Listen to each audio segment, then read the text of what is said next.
Hello student. तो आज हम स्टार्ट करने वाले हैं जेएसएससी जेई का प्रीवियस क्वेश्चन सिविल इंजीनियरिंग का है। 1 से 20 तक हम बता चुके हैं, 2 पार्ट है, आप जाके दोनों पार्ट देख सकते हैं। ठीक है। तो और इसका प्रीवियस ईयर का जनरल इंजीनियरिंग का भी हम ऑलरेडी बता चुके हैं। जनरल इंजीनियरिंग का प्रीवियस ईयर का 120 क्वेश्चन के करीब में हम पूरा बता दिए हैं, पार्ट 1 से लेके पार्ट 8 तक। आप वहाँ से जाके देख सकते हैं। ये पूरा देखिएगा तब जनरल इंजीनियरिंग का बहुत सारा कंसेप्ट आपको क्लियर होगा। तो अभी हम स्टार्ट करने वाले हैं क्वेश्चन नंबर 21। ठीक है। सबसे पहले हम क्वेश्चन बता दे रहे हैं फास्ट, इसके बाद इसका एक्सप्लेनेशन करेंगे, क्योंकि बहुत सारे स्टूडेंट्स हैं जो जिसको सिर्फ क्वेश्चन ही चाहिए, एक्सप्लेनेशन नहीं चाहिए। तो इसलिए सब हम सबसे पहले 21 क्वेश्चन स्टार्ट कर रहे हैं। Lacey's theory is applicable to flow. Lacey's theory किसके लिए होता है? तो ये एक्चुअली कैनाल डिजाइन के लिए होता है। तो इसका थ्रू पाइप नहीं हो पाएगा, ओवर स्पिलवे के लिए सिर्फ नहीं होगा, इन अलोवियल रिवर एंड कैनाल, ये इसका आंसर हो जाएगा। इन कंक्रीट लाइंड कैनाल ये नहीं होगा, तो इसका आंसर हो जाएगा सी। अभी हम इसके बारे में एक्सप्लेनेशन बाद में बताएंगे, क्योंकि बहुत कोई है जो सिर्फ और सिर्फ किसी क्वेश्चन चाहिए, एक्सप्लेनेशन उतना नहीं चाहिए। इसके बारे में हम बाद में बताने वाले हैं। क्वेश्चन नंबर 22 देखते हैं। The most suitable stone for a building piers is. Building piers में हम कौन सा स्टोन यूज करते हैं? Most suitable stone. तो पियर्स का बोल रहा है, फ्लोरिंग के लिए नहीं बोल रहा है। तो आपको ये इसका आंसर डी मारना होगा, ग्रेनाइट मारना होगा। लाइम स्टोन नहीं होगा, सैंड स्टोन नहीं होगा, मार्बल नहीं होगा। इसका हम लोग पियर में ग्रेनाइट यूज करते हैं। ग्रेनाइट क्या है? ग्रेनाइट एक इग्नियस रॉक है। ग्रेनाइट क्या है? इग्नियस रॉक है। एग्जाम्पल कभी कभी आता है कि ग्रेनाइट किसका एग्जाम्पल है, तो इग्नियस रॉक होगा। ये हार्ड एंड ड्यूरेबल होता है और ये बिल्डिंग पियर्स के लिए सुटेबल होता है। ठीक है। यह हार्ड इग्नियस रॉक्स कैसे बनता है? इग्नियस रॉक्स जो होता है वो पृथ्वी के अंदर जो मैग्मा है, पृथ्वी के जो कोर पार्ट में, कोर में जो मैग्मा है वो बाहर निकलता है लावा के फॉर्म में, और जो मैग्मा है वो लिक्विड होता है, उबलता हुआ गर्म जल समझ लीजिए, एक तरह से उबलता हुआ पानी टाइप का।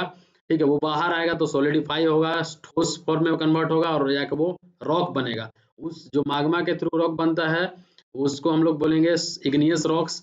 Building pier is a vertical load bearing member which transfer load from beams to the foundation. Mainly it is made up of RCC and in some cases it is made up of stone. तो इसका answer हो जाएगा D. और भी explanation इसके बारे में बताएंगे अभी पूरा क्वेश्चन बताने के बाद। IS code has specified full strength of concrete.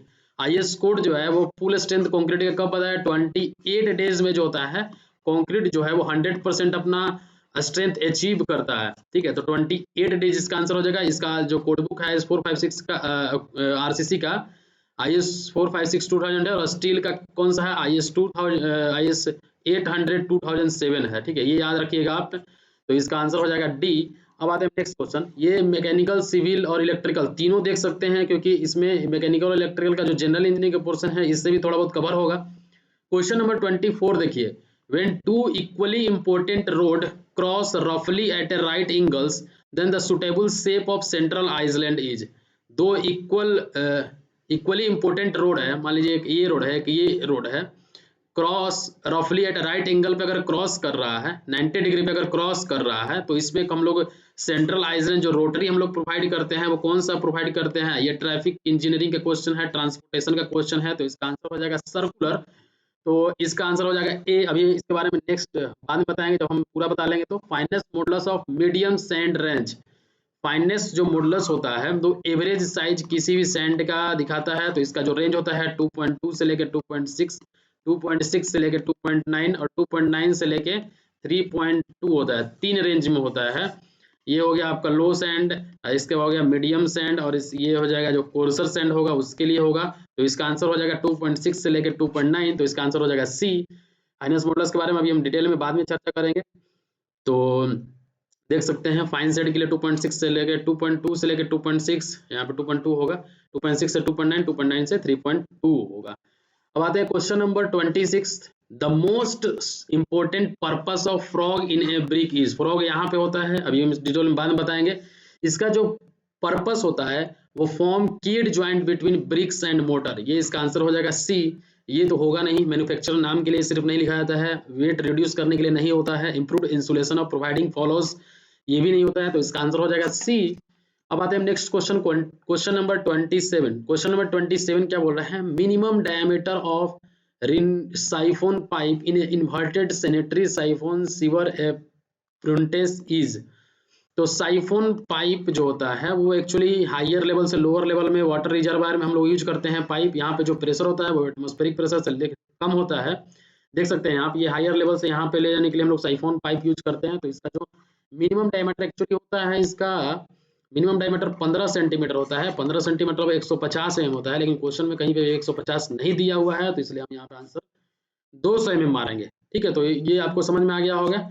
ठीक है, ये सारा चीज हम बताएंगे डिटेल में, लेकिन कुछ लोग हैं जिनको सिर्फ क्वेश्चन चाहिए, इसलिए हम पहले क्वेश्चन करा ले रहे हैं, इसके बाद हम इसके बारे में डिटेल में बताएंगे। क्वेश्चन नंबर 20 है the this dissipating arrangement below a spillway in A sound rock foundation is usually dissipating arrangement below a spillway in A sound rock foundation. तो स्पिलवे जो होता है वो ओवरफ्लो कम करने के लिए यूज किया जाता है, डैम में जनरली होता है। देखो इस तरह का स्पिलवे, ये आपका स्पिलवे है, और ये जो है ये क्या है, स्काई जंप बकेट है।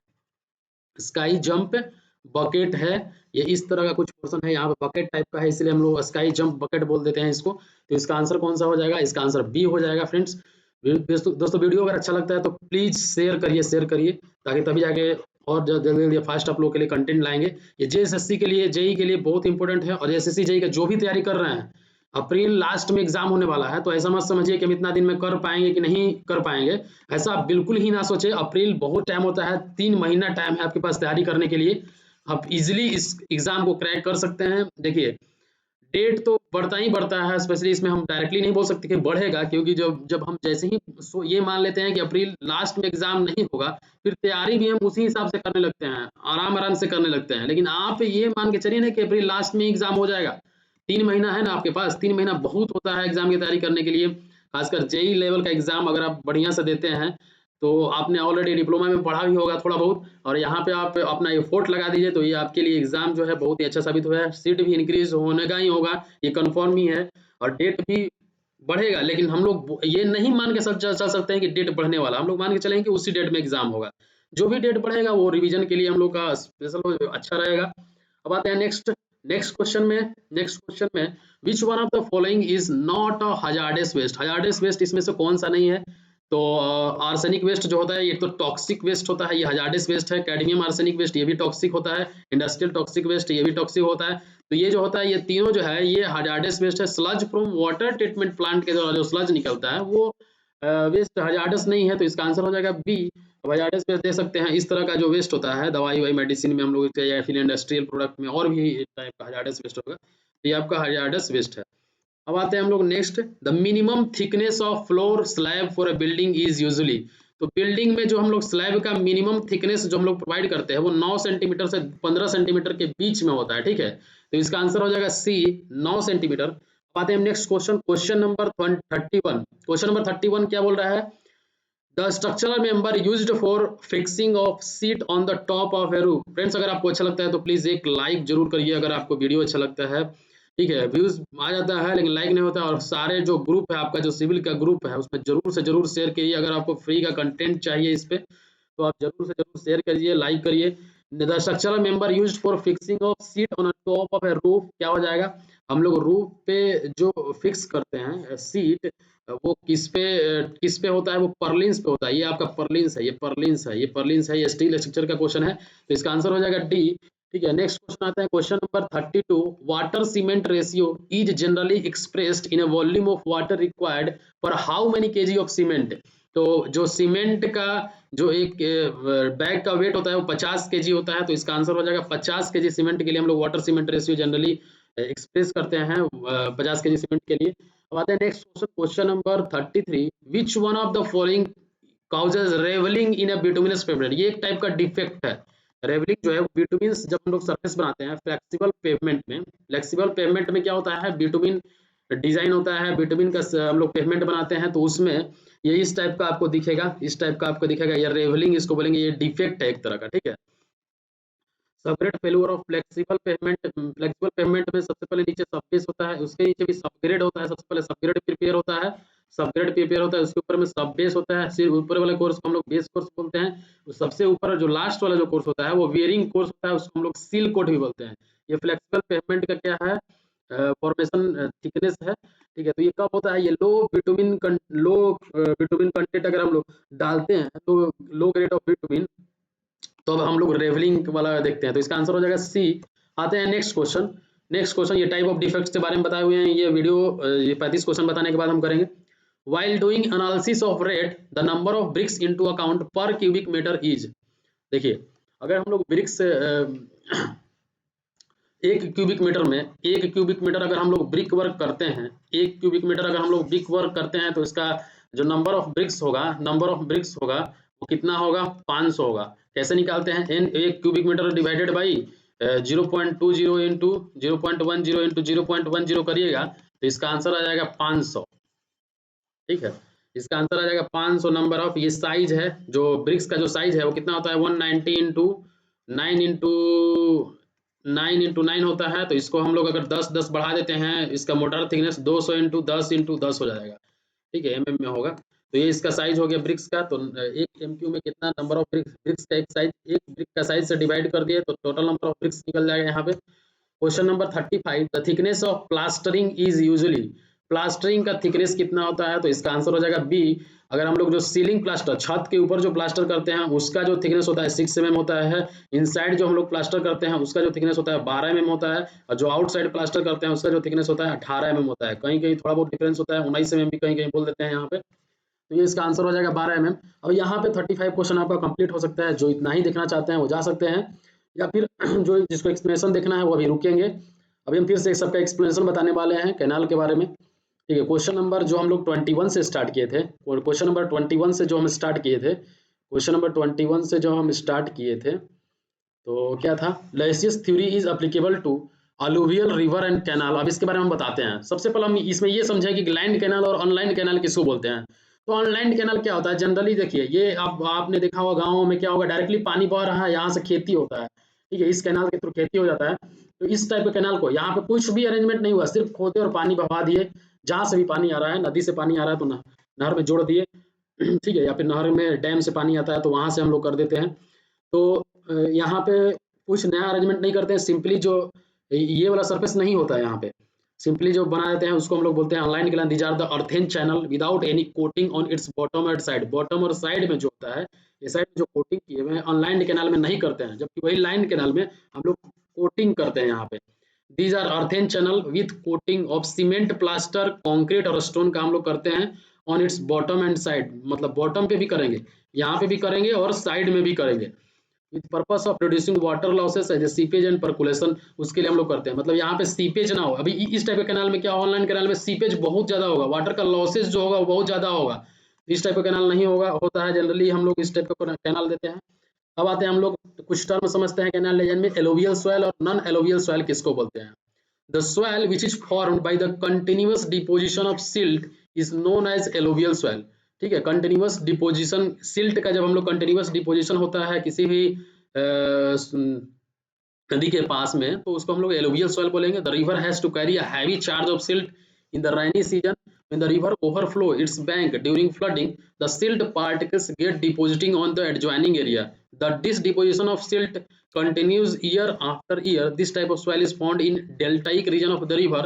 This soil is permeable, soft and very fertile. The river passing through this type of soil has tendency to frequency to change its courses. तो इस टाइप को हम लोग soil को हम लोग बोलेंगे alluvial soil.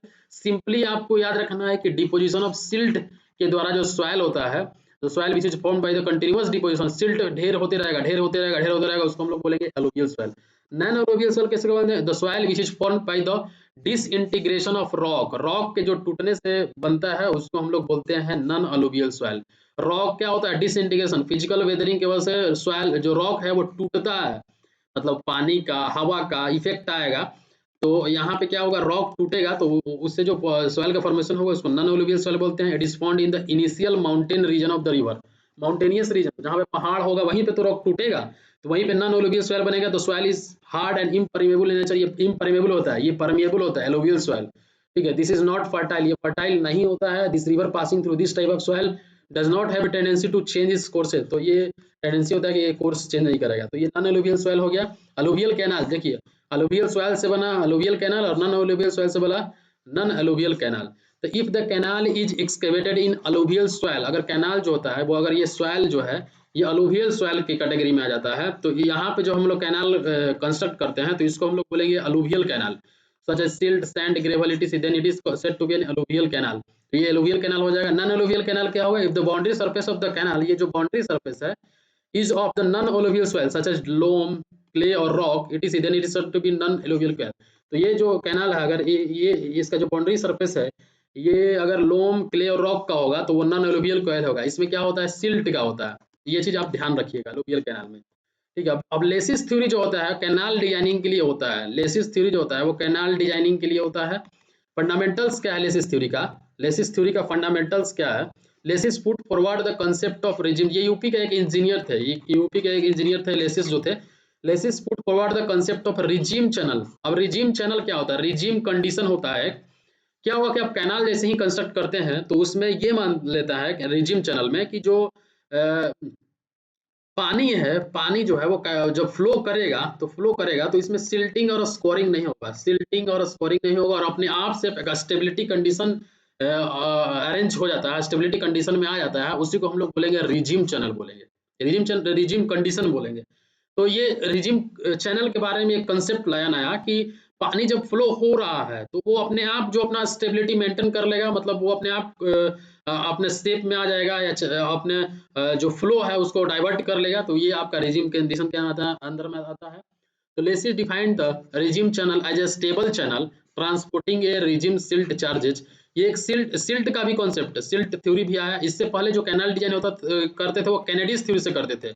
वो क्या था? कैनेडिस थ्योरी में कुछ ड्रॉबैक था, इसलिए ये लेसिस थ्योरी आया। अभी ये बहुत बड़ा कॉन्सेप्ट है इरिगेशन इंजीनियरिंग में, अभी हम लोग बाद में पढ़ेंगे। लेसिस रिजिम थ्योरी क्या बोल रहा है? The dimension, width, depth and slope of a regime channel to carry a given discharge loaded with a given silt charge are all fixed by nature. मतलब ये क्या बोल दिया? आप देखिए यहाँ पे नया चीज बोल दिया। ये बोल रहा है कि जो डायमेंशन है कैनाल का, जो डायमेंशन है, विड्थ है, डेप्थ है, स्लोप है वो चैनल का, वो अपने आप जैसे हो जाएगा, ऑल फिक्स्ड, नेचर के थ्रू अपने आप फिक्स हो जाएगा। उसमें सिल्ट पार्टिकल अपने आप वो सब एडजस्ट हो जाएगा, सिर्फ हम कैनाल बना देंगे तो इस तरह का ये कंडीशन है, रिजिम कंडीशन है। Channel will be in regime if it flows in incoherent unlimited alluvium of the same character as the transported and the silt grade and silt charge all are constant. मतलब ये कहने का मतलब regime condition का मतलब ये है कि सब कुछ कांस्टेंट हो गया, एक हाइपोथेटिकल कंडीशन हो गया कि सब कुछ मेरा ठीक ठाक चलेगा। मतलब जो चार्जेस है वो कांस्टेंट होगा, सिल्ट जो है वो कांस्टेंट होगा, उससे कोई दिक्कत नहीं होगा, फ्लो भी इनकोहेरेंट होगा, ठीक है। मतलब एक ही कोहेरेंट, एक कोहेशन टाइप, मतलब एक मॉलिक्यूल्स उसका सेम नहीं रहेगा, इनकोहेरेंट टाइप का हो गया। तो ये एक रिजिम कंडीशन हो गया आपका। तो लेसिस फॉलोड लिंडलेस हाइपोथेसिस, ये एक लिंडलेस थे, उनका हाइपोथेसिस को फॉलो किया। Dimension and slope of a channel to carry a given discharge and silt load in easily erodible soil are uniquely determined by the nature के द्वारा डायरेक्टली डिटरमाइन होगा। Regime channel में सबसे पहले ये माना कि ये ट्रू रिजिम कंडीशन, इसके बाद इनिशियल रिजिम कंडीशन और इसके बाद फाइनल रिजिम, तीन टाइप का रिजिम कंडीशन ये इसने डिफाइन किया। तो अब उसमें हम लोग देखेंगे, ठीक है, उसमें हम लोग देखेंगे लेसिस स्टेट। देखिए ये चीजें अब ट्रांसपोर्टेशन में सॉरी इरिगेशन इंजीनियरिंग में बढ़िया से पढ़ाने वाले हैं। अभी हम यहाँ पे बहुत फास्ट ही बता रहे हैं क्योंकि Lacey's state that a channel may not be in a regime condition even if the flowing with non-scoring and non-silting velocity. Therefore, he distinguished the three regime condition: true regime, initial regime और final regime. True regime क्या हो गया? A channel is said to be in a regime condition if it transporting water and sediment in equilibrium such that there is neither silting nor scoring of the channel. But according to Lesis, the channel should satisfy the following condition to be in a regime condition. ठीक है, canal discharge should be constant, the channel should flow through the incoherent alluvium soil, alluvial soil से जो होगा वो होगा, और आपका silt grade constant होगा, सिल्ट चार्ज वही चीज लिखा हुआ है जो पीछे बताया कि मतलब ये जो माना लेसिस थ्योरी जो माना कि ट्रू रेजिम कंडीशन क्या होगा, सब कुछ मेरा सही तरीका से होगा, बस इतनी ही मानिए कि मतलब सिल्ट चार्ज भी कांस्टेंट होगा, सिल्ट ग्रेड भी कांस्टेंट होगा, आपका जो फ्लो हो रहा है वो भी कांस्टेंट होगा, सब कुछ को एकदम मान लिया कि हाँ मतलब मेरे ही तरीका से होगा, इस तरह का कंडीशन था। If the above condition are satisfied then the channel is said to be in a true regime condition, but this is not possible in actual practice. Hence Lesis defined two other condition which are initial and final regime. जब true regime condition जब लगा कि नहीं हो पाएगा, मतलब इतना सारा चीज कांस्टेंट नहीं हो सकता है, ठीक है, चैनल का जो मेरा कैनाल का जो लेंथ है वो सब तो फिक्स रहेगा, ठीक है, विड्थ हम फिक्स कर सकते हैं, लेकिन सिल्ट चार्ज और वगैरह सिल्ट ग्रेड हो गया, मतलब सिल्ट कितना आएगा, कितना फोर्स लगाएगा, ये सारी चीज कांस्टेंट नहीं हो सकता है। इसलिए दूसरा जो कंडीशन आया initial regime condition. A channel is said to be in initial regime condition when only the bed slope of the channel is gets affected by silting and scoring. मतलब silting और scoring हो रहा है तो सिर्फ bed slope effect होगा। bed slope क्या होगा, ये जो है ये bed है, ये इसका ये है side slope, तो बेड में कोई स्लिप नहीं, फ्लैट डायरेक्टली दे देंगे। तब जाके क्या होगा कि अगर सिल्टिंग और स्कोरिंग सिर्फ अफेक्ट कर रहा है बेड स्लोप को, other parameter are independent even if non silting and non scouring velocity condition. तो ये इसका इनिशियल कंडीशन हो गया। Final condition, final regime condition क्या था, if the channel parameter such as side, bed slope, depth etc are changing according to the flow rate and silt grade, then it is said to be in regime condition. क्या हो गया कि जो मेरा जो side slope है, bed slope है, depth जो है वो सब चेंज कर रहा है तो वो फाइनल रिजिम कंडीशन आ गया। तो laces specified the regime theory is valid for final regime condition के लिए स्पेसिफाई किया, फाइनल रिजिम कंडीशन के लिए स्पेसिफाई किया। And he also specified the semi ellipse is the ideal shape of the regime channel. और semi ellipse जो है वो आइडियल शेप माना है, ठीक है, सेमी इलिप्स लेसिस। तो यहाँ पे ये चीज हो गया। और जबकि किनेटिस क्या था, टर्पेजोइडल माना था। किनेटिस क्या माना था, टर्पेजोइडल शेप को वो आइडियल शेप माना था। तो अब लेसिस फैक्टर जो है, कैनाल जब डिजाइन होता है तो उसमें सिल्ट फैक्टर दिया है इसने F equals to 1.76 root D. इस फॉर्मूला से बोला कि सिल्ट आप निकालिए, इसके बाद सिल्ट का जो फैक्टर है वो निकालिए, इसके बाद आप कैनाल डिजाइन करिए। तो फाइन सिल्ट के लिए 0.5 से 0.7 हो जाएगा, मीडियम सिल्ट के लिए 0.85 होगा। इसको और अच्छे तरीके से हम समझाएंगे जब इरिगेशन पढ़ाएंगे, अभी तो फास्ट बता रहे हैं, उसमें हम बहुत स्लो बताएंगे और अच्छे तरीके से बताएंगे। स्टैंडर्ड सिल्ट के लिए 1 हो जाएगा, मीडियम सेंट के लिए 1.25, 4 सेंट के लिए 1.5 होगा, ठीक है। दोस्तों बैचेज स्टार्ट हो रहा है जेएसएससी जेई के लिए, तो आप वहां से इस व्हाट्सएप नंबर पे आप डायरेक्टली मैसेज कर सकते हैं 8599814012, इस पे डायरेक्टली व्हाट्सएप कर सकते हैं अगर आपको इंटरेस्टेड होंगे, ठीक है। या फिर ये जो मेरा ग्रुप है उसमें अगर जेएसएससी जेई का उसमें ज्वाइन होने के लिए आप कर सकते हैं, ठीक है। तो ये इसका हो गया। अब आते हैं हम लोग डिजाइन प्रोसीजर क्या है। सबसे पहले हम वेलोसिटी निकालेंगे, QF स्क्वायर डिवाइडेड बाई 140 का पावर 1/6 हो जाएगा। ये वेलोसिटी से डायरेक्टली क्वेश्चन पूछ देता है फॉर्मूला से ही, कि फॉर्मूला दे देगा वेलोसिटी का, लेसिस में जो वेलोसिटी निकलता है तो V equals to directly formula दे देगा ऑप्शन में, और दूसरा फॉर्मूला दे देगा, एक सही दे देगा और बाकी सब गलत दे देगा। तो QF स्क्वायर डिवाइडेड बाई 140 के पावर 1/6 होता है वेलोसिटी, जहाँ पे Q जो है वो डिस्चार्ज है, F सिल्ट फैक्टर है और V जो है वो वेलोसिटी है। उसी तरह हाइड्रोलिक डेप्थ निकालने का formula R equals to 5/2 V square by F, ये हो जाएगा आपका हाइड्रोलिक डेप्थ निकालने का। उसी तरह आप एरिया निकालने का डिस्चार्ज बाय वेलोसिटी, और वेटेड पैरामीटर 4.75 रूट क्यू हो जाता है वेटेड पेरीमीटर। इससे डायरेक्टली फॉर्मूला से भी क्वेश्चन पूछ सकता है, इससे आप एरिया निकालिए, पेरीमीटर निकालिए। इसके बाद बेड स्लोप के लिए भी फॉर्मूला दिया है, F का पावर 5/3 इंटू 3340 डिवाइडेड बाई ये 3340 डिवाइडेड बाई क्यू का पावर 1/6, ये फॉर्मूला होता है। F इक्वल्स टू क्या हो जाएगा, S इक्वल्स टू F का power 5/3 divided by 3340 into Q की पावर 1/6 होगा। Improved version of Kennedy's theory, there are some drawbacks in this theory. तो ये एक इम्प्रूव्ड वर्जन है, लेसिस थ्योरी जो है वो केनेडीज थ्योरी का इम्प्रूव्ड वर्जन है, ठीक है। तो ये इतना सारा चीज आपको पता चल गया। अब आते हैं कि क्या क्या ड्रॉबैक्स है इसमें सिल्ट थ्योरी में। In general flow is different at bed and sides of the channel which requires 2 different silt factor, but laces have only 1 silt factor. मतलब ये तो सिर्फ एक ही फैक्टर निकाला ना, अब यहाँ पे सिल्ट फैक्टर अलग होगा, यहाँ पे अलग होगा, यहाँ पे अलग होगा, लेकिन ये तो सिल्ट फैक्टर एक ही निकाल लिया, F equals to 1.76 root D, एक ही सिल्ट फैक्टर। तो ये एक ड्रॉबैक है। The semi elliptical shape proposed by Lacey's as the ideal shape of the channel is not convincing. मतलब आप सेमी इलिप्टिकल शेप का प्रोवाइड कर लीजिएगा, चैनल बना लीजिएगा, नहीं हो पाएगा, तो मतलब ये भी एक प्रैक्टिकली देखा जाए तो सही नहीं है। तो ये भी चीज हो गया। Laces did not consider the silt concentration in his equation, silt concentration को नहीं इक्वेशन को इंक्लूड किया। और laces did not give proper definition for the silt grade and silt charge का एक प्रॉपर डेफिनेशन नहीं दिया। Attrition of silt particles is ignored bye laces, ये भी चीज नहीं हुआ। ये ड्रॉबैक है लेसिस थ्योरी का। अब आते हैं हम लोग मोस्ट सुटेबल स्टोन में। ये तो हम बता ही दिए थे कि इग्नियस रॉक्स जो होता है में ग्रेनाइट जो है वो मोस्ट सुटेबल स्टोन है, IS कोड ये भी बता दिए थे।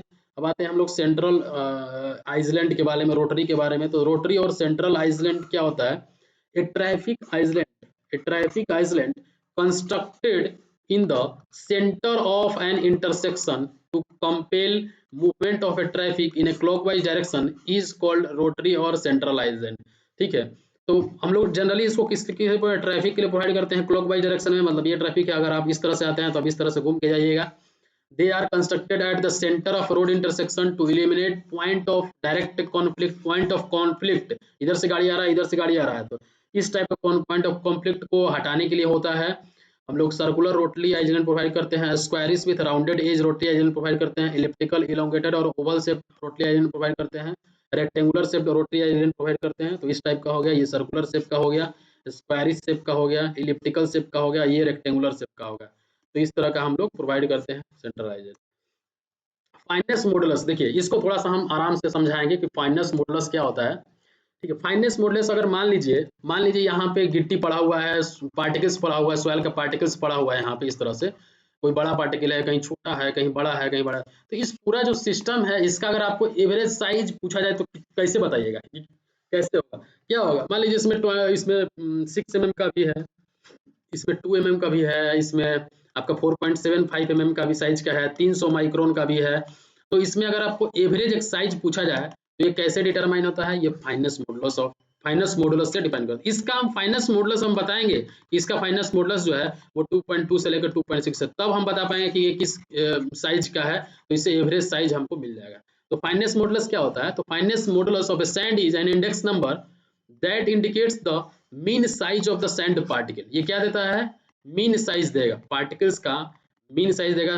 फ्रेंड्स, हम जैसे सीजेई वाला जब क्लास कराएंगे तो उसमें थोड़ा सा स्लो बताएंगे और सही तरीके से बताएंगे, इसमें भी बता ही रहे हैं, तो थोड़ा सा क्वेश्चन नंबर ज्यादा है इसलिए हम जल्दी जल्दी बता दे रहे हैं।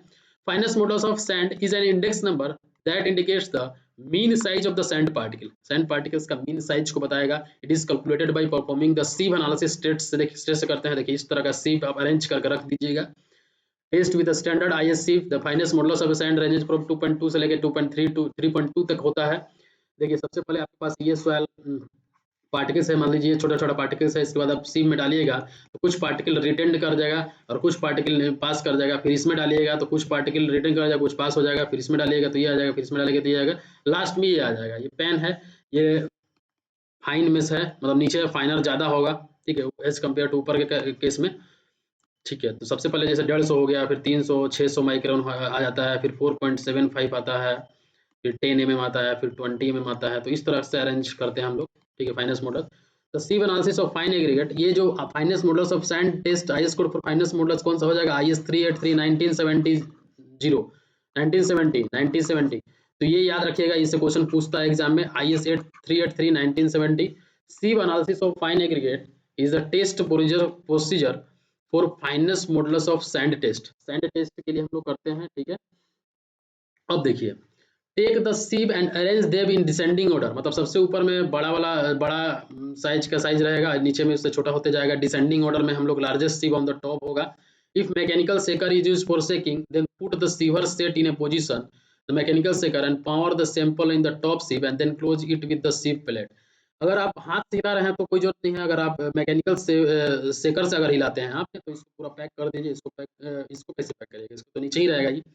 ठीक है, तो इस तरह से करना होगा। Then switch on the machine and shaking of ship should be done at least 5 minute तक हम लोग इसको हिलाएंगे, शेक करेंगे, मतलब इसको चलनी को हिलाएंगे। ठीक है, इसके बाद if the shaking is done manually by the hand then pour the sample in a top sieve and close it then hold the top two sieve and shake it inwards and outward vertically and horizontally. मतलब आप inward भी हिलाइएगा, ऐसे ऐसे भी हिलाइएगा नीचे की तरफ। जैसे आटा चालते हैं तो क्या करते हैं हम लोग? ऐसे ऐसे हिलाते हैं, कभी ऐसे ऐसे हिलाते हैं, वर्टिकली हिलाते हैं, फिर हॉरिजॉन्टली हिलाते हैं, तो हर तरह से हिलाते हैं। तो इस तरह से करना होगा हम लोग को। After some time shake 3 and 4 and finally last ships simultaneously.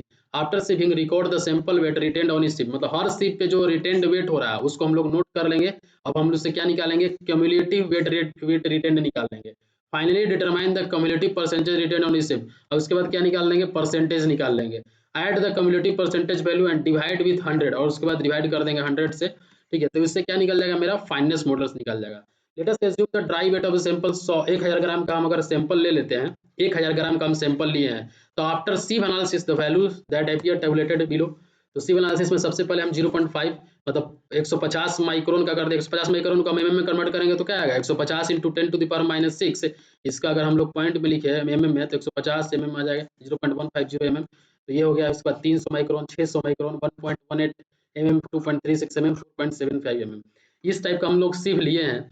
अब इस टाइप का हम सीव लिए हैं तो देखिए इस पे मेरा जो 4.7 जब हम 1000 का जो सैंपल लिए 1000 केजी ग्राम का जो सैंपल लिए 4.75 से पूरा पास कर गया तो वेट रिटर्न यहाँ पे क्या हो गया, 0 हो गया। इसमें 100% रिटेंड कर गया। इसमें वेट जो रिटर्न हो गया वो 100 ग्राम हो गया, सॉरी 100 ग्राम रिटर्न कर गया। 1000 लिए थे ना हम ग्राम, उसमें 100 ग्राम रिटेंड कर गया, बाकी सब तो बाहर आया। बाकी ये जो पूरा है वो बाहर आया। 250 फिर इस पे 250 रिटर्न किया, इस पे 350, इसको 200, इस पे से ये टोटल आप जोड़िएगा तो कितना आएगा, 1000 आएगा। 300 300 300 300 600 650 650 700 700 900 1000 आ जाएगा टोटल। 1000 ग्राम आएगा। इतना रिटर्न इतना वेट हम डाले तो इसमें से सबसे पहला जो 4.75 लगाया तो उसमें कोई भी नहीं किया, तो यहाँ पे 0 हो गया। ठीक है, यहाँ पे तो 0 ग्राम आ गया, मतलब एक भी कुछ रिटर्न नहीं हुआ, सब पास हो गया। तो पास हो गया तो 0 हो गया। इस पे जब 2.36 mm का जब चलनी लगाया आप तो उसमें आपका 100 ग्राम आया। तो 100 ग्राम आया तो 1000 ग्राम तो डलबे किए हैं, तो 100 ग्राम है तो 900 ग्राम बचा, तो 900 ग्राम में बाकी नीचे वाला में आएगा। अब कम्युलेटिव रेट निकालेंगे तो 0 यहाँ पे हो जाएगा, 100 यहाँ पे, 250 प्लस 100 350, 350 प्लस 250 700, 700 प्लस 200 900, 900 प्लस 100 1000 आ जाएगा। तो ये कम्युलेटिव वेट रिटेंड हो गया। परसेंटेज निकालना होगा तो कैसे निकालेंगे, 0 डिवाइडेड बाई टोटल निकाल लेंगे 1000, फिर इसके बाद 100 डिवाइडेड बाई 1000, ठीक है, इंटू 100 परसेंटेज निकालेंगे। 200 200 कट गया तो 10 आ गया। तो इस तरह से आपका सब निकाल लीजिएगा। इसके बाद कम्युलेटिव 275 आ गया, 275 डिवाइडेड बाई 100 कीजिएगा तो 2.75। फाइनेंस मॉडल से इस तरह से निकाला जाता है, देख लीजिएगा एग्जाम में भी आता है। इस तरह ये तो समझाने के लिए हो गया कि फाइनेंस मॉडल कैसे निकाला जाता है, इसका फिजिकल मतलब फिनोमिनन क्या, मतलब फिजिकल सिग्निफिकेंस क्या है। ठीक है, तो ये इसका सबका दिया हुआ है। फाइनेंस एंड का 2.6 से लेकर 2.2 से लेकर 2.6 होगा, इसका 2.6 से लेकर 2.9 होगा, इसका 2.9 से लेकर 3.2 होगा। ये हो गया आपका। अब आते हैं हम लोग फ्रॉग क्या होता है। ठीक है, फ्रॉग क्या होता है, फ्रॉग इज एन इंडेंटेशन और depression on the top face of A brick made with the object of forming a key for the mortars that reduces the weight of the brick also। ये brick का wait भी reduce करता है, लेकिन अगर आप यहाँ पे फ्रॉग प्रोवाइड कर दीजिएगा, फ्रॉग मतलब आप मेढक मत समझ लीजिएगा, लेकिन फ्रॉग मतलब एक ब्रिक्स देखे होंगे तो बीच में गड्ढा टाइप का होता है। एक्चुअली अगर आप जैसे ब्रिक मेसनरी करते हैं, ईटा का जब जोड़ाई करते हैं तो वो जल्दी से अच्छे से जाके जब उसमें चपकेगा, ज्वाइंट अच्छे से बनेगा ब्रिक और मोटार के बीच में, इसलिए हम लोग इसको प्रोवाइड करते हैं। ठीक है, तो it is kept on the top face with constructing A well so that wall so that the motor is filled properly on it. इसका साइज जो फ्रॉग होता है वो 100 mm into 40 mm into 10 mm होगा। ध्यान रखिएगा, याद रखिएगा इसको, 100 mm into 40 mm into 10 mm होता है। डेप्थ ऑफ फ्रॉग कितना होगा, 10 mm से 20 mm होगा। ये सब जेई में यही सब तो पूछता है, और क्या पूछता क्या है भाई, यही पूछता ही है। इसी टाइप का डायरेक्टली डाटाबेस क्वेश्चन पूछता है, और तो ये क्वेश्चन पूछा हुआ है, आप देख सकते हैं। ठीक है फ्रेंड्स, अगर आपको वीडियो अच्छा लगता है तो प्लीज़ एक लाइक तो बनता है यार। इसके बाद अगर आपको वीडियो थोड़ा सा भी अच्छा लगता है तो वीडियो जरूर शेयर करिए फ्रेंड्स के बीच अपना, जो भी सिविल के कैंडिडेट हैं सिविल ग्रुप में जरूर शेयर करिए। पर्पस ऑफ फ्रॉग क्या होगा, इट विल प्रोवाइड ए की for holding A motor in A brick masonry. It can be used for branding purpose के लिए हम लोग यूज करते हैं। अब देखिए साइफोन पाइप, साइफोन पाइप एक बड़ी बड़ी मजेदार पाइप है। मजेदार मतलब क्या होगा, अजूबा चीज ही है। आप तो घरों में देखते ही होंगे कि ये क्या है, हाइयर एलिवेशन से लोअर एलिवेशन में हम लोग प्रोवाइड करते हैं पानी को ट्रांसफर करने के लिए। अब इसमें एक आता है टर्म सीवर अप्रेंटिस। क्या होता है, sewer apprentice are various accessories on the sewerage system and are necessary for efficient operation of the system. They include manholes. जैसे क्या होता है कि आप नाला बनता है तो हम लोग मैन होल प्रोवाइड करते हैं। मैन होल क्या होगा, अंदर आप जाइएगा, मतलब नाला के अंदर में आप बॉक्स करके निकालिएगा, उसमें अंदर जाइएगा तो उसमें जाकर रिपेयर कर सकते हैं, या फिर कहीं ब्लॉकेज तो नहीं है, देख सकते हैं हम लोग। देखे होंगे आप ये मैन होल्स के बारे में। तो लैंप होल्स क्या होता है, क्या होता है कि देखे होंगे बॉलीवुड फिल्म में क्या होता है कि गाड़ी जा रहा है और नीचे में मैन होल में बम फिट कर दिए और यहाँ से गाड़ी उड़ जाता है, तो वो क्या है, मैन होल हो गया, लैंप होल हो गया। स्ट्रीट इनलेट्स कैच बेसिन हम लोग प्रोवाइड करते हैं, inverted siphon and so on. ये सीवर एप्रेंटिस हो गया। इन्वर्टेड साइफोन क्या होता है, these are depressed portion of the sewer. पहले हम साइफोन देख लेते हैं। साइफोन क्या होता है, साइफोन क्या होता है, it is a long bent pipe. ये बेंट पाइप हो गया, long bent pipe used to transfer liquid from a reservoir at higher elevation to another reservoir at a lower level when the two reservoirs are separated by a hill or a high level ground as shown in the figure below। देखिए ये क्या हिल है, अब यहाँ का पानी है इधर ट्रांसफर करना है। ठीक है, तो हम लोग क्या करेंगे, यहाँ पे साइफोन प्रोवाइड कर देंगे। साइफोन देखिए यहाँ पे पानी यहाँ पे कम होते गया, यहाँ पे ज्यादा हो रहा है, ये साइफोनिक एक्शन हो गया। वर्किंग प्रिंसिपल क्या है, ये पॉइंट जो सी है यहाँ पे ये हाईएस्ट है साइफोन का, इसको हम लोग समिट पॉइंट बोलेंगे। As the point C is above the free surface, ये लिक्विड का फ्री सरफेस है, यहाँ से ऊपर है तो यहाँ जो प्रेशर होगा एटमॉस्फेरिक प्रेशर से कम होगा। Theoretically the pressure at C may be reduced to 10.3 metre of water से कम हो जाएगा, but in actual practice this pressure is only 7.6 metre of water और 2.7 metre of water absolute. If pressure at sea becomes less than 2.7 meter of water absolute, then the dissolved air and other gases would come out from the water and collect at the summit. The flow of water will be obstructed. ठीक है, तो यहाँ pressure atmospheric pressure से कम होता है। इसका use कहाँ कहाँ कर सकते हैं? To carry out from one reservoir to another reservoir separated by a hill, और कहीं रिज से अगर सेपरेट हो रहा है रिजर्वायर तो वहाँ पर हम लोग साइफन यूज करेंगे। To take out the liquid from the tank which not having any outlet, तो वहाँ पे भी हम लोग यूज करेंगे। To empty a channel not provided with an outlets, वहाँ पे भी हम लोग प्रोवाइड करेंगे। अब इसके बारे में हम डिटेल में अभी नहीं बताएंगे, बहुत ज़्यादा है। देखिए ये आपका क्या है, ये हम बता रहे थे स्क्यू जंप बकेट। ये स्पिलवे क्या होता है? तो एक स्पिलवे क्या है? स्ट्रक्चर है जो प्रोवाइड किया जाता है कंट्रोल्ड रिलीज वाटर जिसे फ्लो हो रहा है, तो डैम का अगर ऊपर से प्रोवाइड हो रहा है तो उसको कंट्रोल करने के लिए हम लोग स्पिलवे देते हैं। Typically into the river bed of the dammed river itself, spillway can include flood gates and fuse plugs to regulate the water flow and reservoir level. देखिए यहाँ पे देख सकते हैं, ये क्या है? ये स्पिलवे है। हम लोग इस तरह से बनाते हैं ना, इसका इस तरह का बनाते हैं, तो यही इसका है। यहाँ पे जो पोर्शन है ये स्क्यू जंप बकेट है, ठीक है। देखिए ये एनर्जी डिसिपेटर क्या होता है? The water flowing over a spillway, the water flowing over a spillway has a very high kinetic energy due to conversion of potential energy into kinetic energy when it reach the river bed. तो इसलिए हम लोग energy dissipator लगाते हैं। देखिए अर्थेन dam में अर्थेन dam में हम लोग shoot spillway with hydraulic jump basin with और विदाउट बेफल्स और एंड सेल्स, हम लोग अर्थेन डैम में प्रोवाइड करते हैं।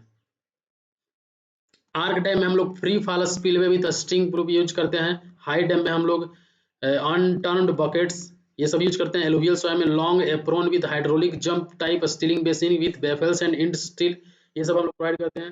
देखिए ये चीज हम समझा नहीं रहे हैं और बता नहीं रहे हैं, और आगे जल्दी जल्दी इसलिए बढ़ रहे हैं क्योंकि हमको रिस्पॉन्स नहीं आ रहा है, इसलिए हम जैसे तैसे ही पढ़ा पा रहे हैं।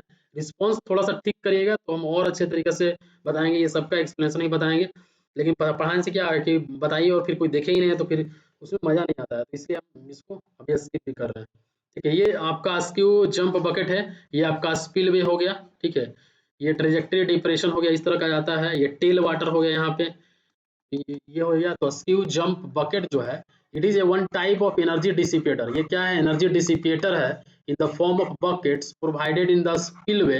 It is suitable when the tail water depth is less than the depth required for the formation of hydraulic jump. जो हाइड्रोलिक जंप हम लोग प्रोवाइड करते हैं उससे कम डेप्थ होता है। The shape of skew jump bucket is such that the water falls in the form of free jet on the river bed some distance away from the spillway. Hence, for a skew jump bucket, it can be analyzed as a projectile motion of water jet falling under the gravity.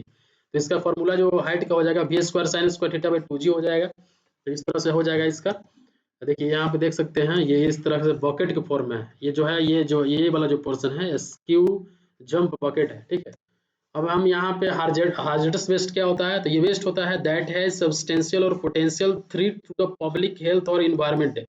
Public health और environment पे बहुत ज़्यादा effect करता है। Characteristic hazardous waste are material that are known और tested और exclude one of the following ignitability होता है। हार्जेडियस वेस्ट जो होता है वो एक वेस्ट होता है दैट मेक इट डेंजरस और capable of having a harmful effect on the human health और the environment. It hazardous waste also includes different physical forms including solids, liquid और गैस। ये तीनों टाइप का होगा। हार्जेडस वेस्ट आपको दिख रहा होगा, ये आपका हो गया। मिनिमम थिकनेस स्लैब का हो जाएगा आपका 9 सेंटीमीटर से 15 सेंटीमीटर। पर्लिन्स क्या होता है? तो पर्लिन जो होता है स्ट्रिक्टली जो इसका नाम होता है पर्लिन, इसको PURLIN बोलते हैं, पायरोलाइन बोलते हैं, पर्लिंग बोलते हैं और पेरलिंग भी बोलते हैं। ये एक लॉन्गिट्यूडनल, हॉरिजॉन्टल और स्ट्रक्चरल मेंबर होता है जो रूप में प्रोवाइड किया जाता है। जैसे ये क्या है? ये क्या है? एक तरह से पर्लिन है। ये वाला जो पोर्शन है, ये जो पोर्शन है, ये इसको हम लोग पर्लिन्स बोलते हैं। ठीक है, तो इस तरह का पर्लिन होता है, इस पे हम लोग कवर सेट प्रोवाइड करते हैं। ठीक है, ये वाला हो गया। देखिए रेवलिंग जो होता है वो बिटुमिनस डिफेक्ट है, बिटुमिन रोड इस तरह का रेवलिंग, इसको हम लोग क्या बोलेंगे? रेवलिंग बोलेंगे। ठीक है, ये रेवलिंग हो गया। तो next types of defect in the flexible pavement. Flexible pavement में कौन कौन सा डिफेक्ट हो सकता है? तो एक हो जाएगा आपका सरफेस डिफेक्ट, क्रैक हो जाएगा, डिफॉर्मेशन होगा, डिसइंटीग्रेशन होगा। तो सरफेस डिफेक्ट्स में ये सब डिफेक्ट होता है। फैटी सरफेस हो जाएगा, मतलब collection binder on the surface, binder ज्यादा प्रोवाइड कलेक्ट हो जाएगा एक जगह आके, तो फैटी सरफेस हो जाएगा। स्लिपरी हो जाएगा, वो स्मूथ सरफेस हो जाएगा। स्ट्रीकिंग डिफेक्ट जो होता है सरफेस के ऊपर में, मतलब जैसे ये है, अब ये इस सरफेस के ऊपर में जो डिफेक्ट आएगा तो वो होगा आपका सरफेस डिफेक्ट। हंगरी सरफेस में लॉस ऑफ एग्रीगेट और प्रेजेंस ऑफ फाइन क्रैक्स अगर जिसमें दिख रहा है, तो इस टाइप का सिम्टम्स अगर दिखेगा तो उसको हम लोग हंगरी सरफेस डिफेक्ट बोलेंगे। Presence of alternate lean and heavy lines of bitumen, वो स्ट्रीकिंग हो जाएगा। अब आते हैं हम नेक्स्ट, क्रैक्स होगा, hair line crack, alligator cracking, longitudinal crack, edge crack, shrinkage crack और reflection crack. Hair line cracking कब आएगा? जब short and fine crack at a close interval on the surface, surface पे आपको एकदम छोटा छोटा सा क्रैक दिखेगा हेयर टाइप का, तो उसको हम लोग हेयर लाइन क्रैक बोलेंगे। Interconnected cracks forming a series of small block, एक मतलब कंस्ट्रक्ट हो जाता है, तो उसको हम लोग एलिगेटर क्रैक में आ जाएगा। Crack on a straight line along the road, वो लॉन्गिट्यूडनल क्रैक आ जाएगा। Cracks near the parallel to the pavement, edge के पास जो अगर क्रैक रहेगा, मान लीजिए रोड है, रोड के एज के पास अगर जो क्रैक रहेगा उसको हम लोग एज क्रैक बोलेंगे। क्रैक्स इन ए ट्रांसवर्स डायरेक्शन, मतलब अगर ये ट्रांसवर्स डायरेक्शन है इसका, ये और ये लॉन्गिट्यूडनल डायरेक्शन है, अगर रोड लेंथ का डायरेक्शन इस तरह से हो रहा है तो ये ट्रांसवर्स डायरेक्शन है, तो उसमें हम लोग श्रिंकेज क्रैक बोलेंगे। रिफ्लेक्शन क्रैक ज्वाइंट के पास में होता है, तो ये चीज हो गया। डिफॉर्मेशन होगा, पूरा डिफॉर्म कर जाएगा, इसमें स्लीपेज आ जाएगा, रेटिंग आ जाएगा, कोरुगेशंस आ जाएगा, सोविंग आ जाएगा, सैलो डिप्रेशन आ जाएगा, सेटलमेंट एंड अपहीवल आ जाएगा, तो ये सारा जो है वो डिफॉर्मेशन में आ जाएगा। डिसइंटीग्रेशन में क्या आएगा? देखिए डिसइंटीग्रेशन होता है आपका रेवलिंग, जो भी हम बताएं डिफेक्ट ये होता है। स्ट्रिपिंग क्यों होता है? कैसे मतलब स्ट्रिपिंग जो होता है वो कब पता चलेगा? अगर बिटवीन जो होता है separation of between from the aggregate in the presence of moisture, वो क्या हो जाएगा? स्ट्रिपिंग होगा। इस हानि कम आप पढ़े होंगे कंक्रीट में ब्लीडिंग पढ़े होंगे, कंक्रीट में सेग्रीगेशन पढ़े होंगे कि जब जब एग्रीगेट पार्टिकल अगर सेपरेट हो जाता है तो उसको हम लोग सेग्रीगेशन बोलते हैं। उसी तरह फ्लेक्सिबल पेवमेंट में अगर एग्रीगेट से बिटवीन सेपरेट हो जाता है तो उसको हम लोग स्ट्रिपिंग बोलेंगे। अगर rough surface with loss of aggregate in some portion, मान लीजिए कहीं रोड कंस्ट्रक्ट किए, कहीं पे एग्रीगेट कम है, मतलब सरफेस जो उसका हो गया तो थोड़ा रफ टाइप का, तो उसमें लॉस ऑफ एग्रीगेट हो जाएगा। रेवलिंग क्या होगा? Failure of binder to hold the aggregate shown by the pock marks of eroded area on the surface, तो ये रेवलिंग हो जाएगा। ये क्यों होता है? सॉफ्ट बिटवीन अगर हम लोग लो ग्रेड बिटवीन प्रोवाइड करते हैं तो रेवलिंग होता है। Pothole, the appearance of bowl shaped holes अगर जहाँ पे दिखेगा तो पोर्ट होल हो जाएगा। एज वो irregular breakage of pavement edges, वो एज ब्रेकिंग में आ जाएगा। ठीक है, तो अब आते हैं हम लोग क्वेश्चन नंबर 34, ये तो बता ही दिए। क्वेश्चन नंबर 35 प्लास्टरिंग के बारे में देखते हैं। Cement plaster is generally used with 13 mm thickness. Plaster जो हम लोग करते हैं सेलिंग के लिए बता दिए 6 mm सेलिंग प्लास्टर, छत के ऊपर का प्लास्टर। इनसाइड प्लास्टर 12 mm और आउटसाइड प्लास्टर 18 mm हो जाएगा। तो समटाइम्स हम लोग क्या करते हैं 19 mm का भी थिकनेस का प्रोवाइड करते हैं। दो पार्ट में होगा, फर्स्ट लेयर एक बार डाल दिया हम लोग 13 mm का, इसके बाद दूसरा लेयर डालेंगे 6 mm का। तो beside the wall plaster, plastering has to done on the ceiling, lower part of the roof, and also sometimes the shuttering in opened. Many holes are found at the various places in ceiling and some places is not found to smooth. देखिए plaster हम लोग जब करते हैं, ठीक है, plaster हम लोग करते हैं तो 1:3 में हम लोग को जनरली करना रहता है, लेकिन चाहे 1:4 में हम लोग को जनरली करना रहता है, लेकिन हम लोग करते हैं 1:5 में कर देते हैं, या 1:4 में भी करते हैं कभी कभी, लेकिन एक्चुअली क्या रेशियो 1:3 ऑफ सीमेंट सैंड में हम लोग करते हैं। लेकिन उतना जब अगर हार्ड करिएगा, मतलब एक सीमेंट और 3 सैंड मिलाइएगा तो जो करनी है वो चल नहीं पाता है प्लास्टर सरफेस के ऊपर में, तो इसलिए हम लोग ज्यादा सैंड मिला के करते हैं ताकि वो स्मूथली हम लोग कर सके। Usually 12 mm thick is calculated in square metre. Plaster जो होता है ना वो हम लोग स्क्वायर मीटर में कैलकुलेट करते हैं, ये तो आपको पता ही होगा। ठीक है, ये सारा चीज हो गया। All work shall be measured subjected to following tolerance unless otherwise stated. ठीक है, तो डायमेंशन जो होता है, टॉलरेंस सबका बता रहे हैं कितना टॉलरेंस है। डायमेंशन जो होता है, डायमेंशन का क्या होगा? मीटर में हम लोग देंगे तो उसके 0.01 मीटर इसका टॉलरेंस है, मतलब इससे कम ज्यादा, जैसे 5 मीटर का है तो 5.01 मीटर होगा तो कोई दिक्कत नहीं है, उतना तक टॉलरेंस हो जाएगा। 5.02 टॉलरेंस से बाहर हो जाएगा। एरिया जो होता है मीटर स्क्वायर में कैलकुलेट करते हैं, स्क्वायर मीटर में तो एरिया का जो टॉलरेंस होता है वो 0.01 स्क्वायर मीटर होगा, इससे ज्यादा नहीं हो सकता है। इससे अगर ज़्यादा 0.02 होगा तो टॉलरेंस नहीं होगा, मतलब उसको आपको फिर से करना पड़ेगा।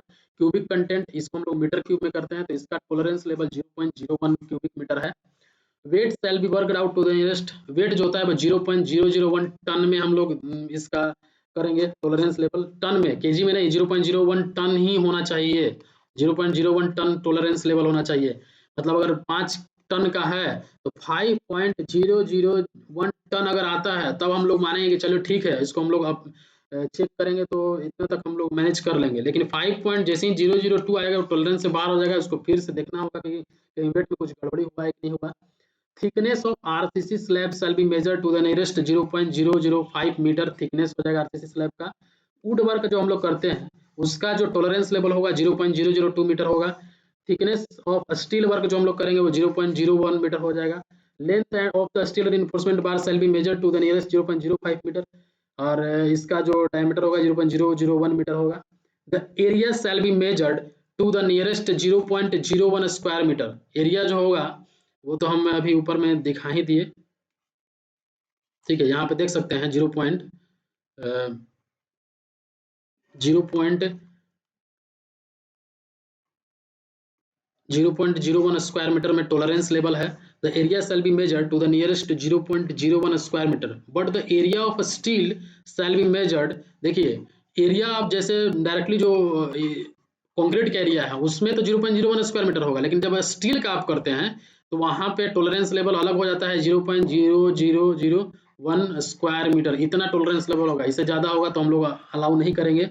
वॉल्यूम जो होता है वो 0.01 क्यूबिक है। जब हम लोग वुड का, लकड़ी का जब वॉल्यूम निकालते हैं तो इसमें 0.001 क्यूबिक मीटर, मतलब ये जो टॉलरेंस लेवल है, एक तरह से मान लीजिए 1 मीटर आप डिस्टेंस है, मान लीजिए आप बनाने के लिए, कुछ करने के लिए 1 मीटर आप मेजर किए, मान लीजिए आप गलती से 1.01 मीटर तक कर लिए मेजर, मतलब ये 1 मीटर है, आप गलती से 10 mm ज्यादा कर दिए, ये mm में निकालेंगे तो क्या होगा, 1010 mm है इसका, 10 mm ज्यादा करते उतना हम लोग टॉलरेट कर लेंगे, लेकिन उससे ज्यादा होगा तो हम लोग टॉलरेंस में नहीं रखेंगे उससे, ठीक है। तो इतना सारा हो गया इसमें कंटेंट। आगे नेक्स्ट क्वेश्चन में देखेंगे। फ्रेंड्स अगर आपको अच्छा लगता है तो प्लीज जरूर से जरूर लाइक करिए, और अपने जितना भी ग्रुप्स है सिविल वाले एक बार फटाफट से इसको शेयर कर दीजिए, तभी थोड़ा सा मजा आ पाएगा, कंपटीशन बढ़ेगा, तभी थोड़ा सा और आनंद आ पाएगा और